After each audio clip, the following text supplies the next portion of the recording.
আমি অমিত শাহকে অনুরোধ করব যে দয়া করে ওনার রাজ্যসভার এমপি দুদিন আগে যে বক্তব্য রেখেছে অনন্ত মহারাজ, তার কথাটা মন দিয়ে শুনতে। 2 মাস আগে তাদেরই লোকসভা এমপি জগন্নাথ সরকার যে কথাটি বলেছে সেই কথাটি মনোযোগ দিয়ে শুনতে।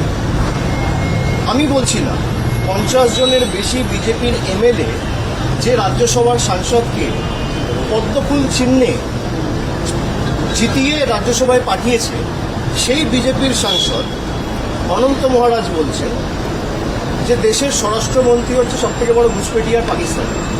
আমার কথা না, যে বিজেপির সাংসদকে বিজেপির বিধায়করা নির্বাচিত করে সংসদে পাঠিয়েছে সেই বিজেপির সাংসদ বলছে 2 মাস আগে লোকসভার সাংসদ রানাঘাটে জগন্নাথবাবু সে বলছে যে বিজেপি যদি বাংলায় ক্ষমতায় আসে তাহলে আর বর্ডার বলে কিছু থাকবে না। সেই বর্ডার অমিত শাহ সিকিউর করার জন্য মমতা বন্দ্যোপাধ্যায়কে দায়ী দিচ্ছে। যে বিজেপি দলের সাংসদ বলছে যে যদি বাংলায় বিজেপি ক্ষমতায় আসে তাহলে ওপার বাংলা আর এপার বাংলায় এক করে দেবো, কোনো কাঁটাতারের বেড়া আর থাকবে না। কে বলছে? জগন্নাথ মজুমদার। আমি বলছি না, তৃণমূল বলছে না, বলছে বিজেপির নির্বাচিত সাংসদ। বিজেপি কি তার বিরুদ্ধে কোনো শোকজ নোটিশ সার্ভ করেছে?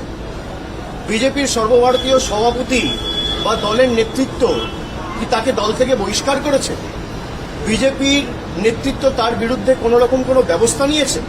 এখনো পর্যন্ত রাজ্যসভার সাংসদ অনন্ত মহারাজকেও শোকজ করা হয়নি, আর আমি যতদূর জানি জগন্নাথ বাবুকেও শোকজ করা হয়নি।